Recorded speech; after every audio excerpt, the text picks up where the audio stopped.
So friends, Rajasthan পাঞ্জাবের সঙ্গে match হারতেই হায়দ্রাবাদের জন্য ভাগ্য খুলে গেল। রাজস্থান প্লে অফ নিশ্চিত করলেও হারাতে পারে 2 নম্বর পজিশন। যদি হায়দ্রাবাদ বাকি দুটি ম্যাচ জিততে পারে তো তাহলেই 2 নম্বরে চলে আসবে সানরাইজ হায়দ্রাবাদ আর রাজস্থান চলে আসবে 3 নম্বরে।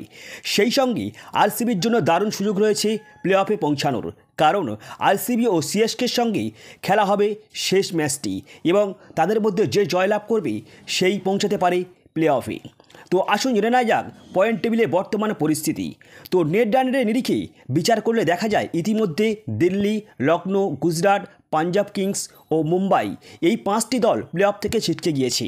তো বাকি রয়েছে 5টি দল: কলকাতা, রাজস্থান, চেন্নাই, হায়দ্রাবাদ ও ব্যাঙ্গালোর। তো কলকাতা ও রাজস্থান প্লে অফে কোয়ালিফাই করেছেন। তো কলকাতা 1 নম্বর পজিশন পাকা।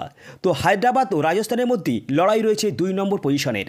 হায়দ্রাবাদ 2টি ম্যাচ জিততে পারলেই 2 নম্বরে চলে আসবে আর একটিতে জিতলে কোয়ালিফাই করবে, কারণ সানরাইজ হায়দ্রাবাদের পয়েন্ট হলো 12টি ম্যাচ খেলার পরে 7টি জয়লাভ করেছে এবং 5টিতে হেরেছে।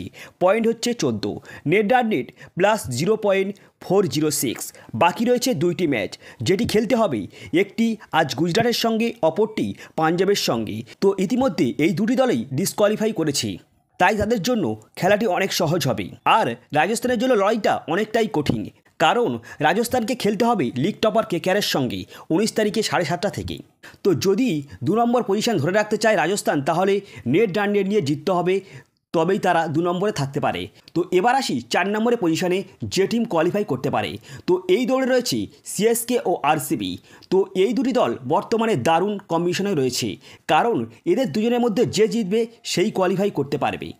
তো 2 দলই একে অপরের সঙ্গে খেলতে হবে লাস্ট ম্যাচটি, যেটি 18 তারিখে 7:30 থেকে খেলা হবে। তো পয়েন্ট এমনভাবে দাঁড়িয়ে সিএসকে 13টি ম্যাচ খেলে 7টিতে জয়লাভ করেছে এবং 6টিতে হেরেছে। তাদের পয়েন্ট হচ্ছে 14 এবং নেট রান নেট +0.528। তো তারা 3 নম্বর পজিশনে রয়েছে। আর আরসিবি 13টি ম্যাচ খেলে 6টিতে জিতেছে লাগাতার। তো পয়েন্ট রয়েছে 12, নেট রান নেট +0.387। তো আরসিবি বর্তমানে 6 নম্বর পজিশনে রয়েছে। তো যদি আরসিবি কোয়ালিফাই করতে চায় তাহলে তাদেরকে সিএসকের সঙ্গে জিততে হবে। তো শুধু জিতলেই হবে না, নেট রান রেট বাড়াতে হবে। তো আরসিবি যদি প্রথমে ব্যাট করে 200 রান করে তাহলে 18 রানে জয়লাভ করতে হবে। আর আরসিবি যদি 200 রান, আর যদি সিএসকে প্রথম ব্যাটিং করে, আরসিবি রান চেস করে, সিএসকে হয়তো প্রথমে রান করেছে 200 রান এবং আরসিবিকে এই 200 রান টার্গেট চেস করতে হলে 18.1 ওভারের মধ্যে এই ম্যাচ জয়লাভ করতে হবে, তবে তারা প্লে অফ নিশ্চিত করতে পারবে। তো তবেই তাদের সিএসকে থেকে নেট রান এগিয়ে যাবে এবং সিএসকের পয়েন্ট 14 রয়েছে, 14 থাকবে এবং আরসিবির পয়েন্ট 14 দাঁড়াবে এবং নেট রান রেটটা এগিয়ে যাবে, তবেই তারা প্লে অফে কোয়ালিফাই করতে পারবে এবং 4 নম্বরে চলে আসবে। আর যদি ওয়েদারে তাদের ভাগ্য সাথ না দেয় আরসিবিদের, তাহলে ম্যাচ বাতিল হলে ক্ষেত্রে সিএসকে প্লে অফে পৌঁছে যাবে। সো ফ্রেন্ডস, এই হলো পয়েন্ট টেবিলের বর্তমান পরিস্থিতি। তো এই ছিল আজকের ভিডিও ভালো লাগলে অবশ্যই লাইক, কমেন্ট এবং চ্যানেলে প্রথমবার থাকলে সাবস্ক্রাইব করে যাবেন। So good bye.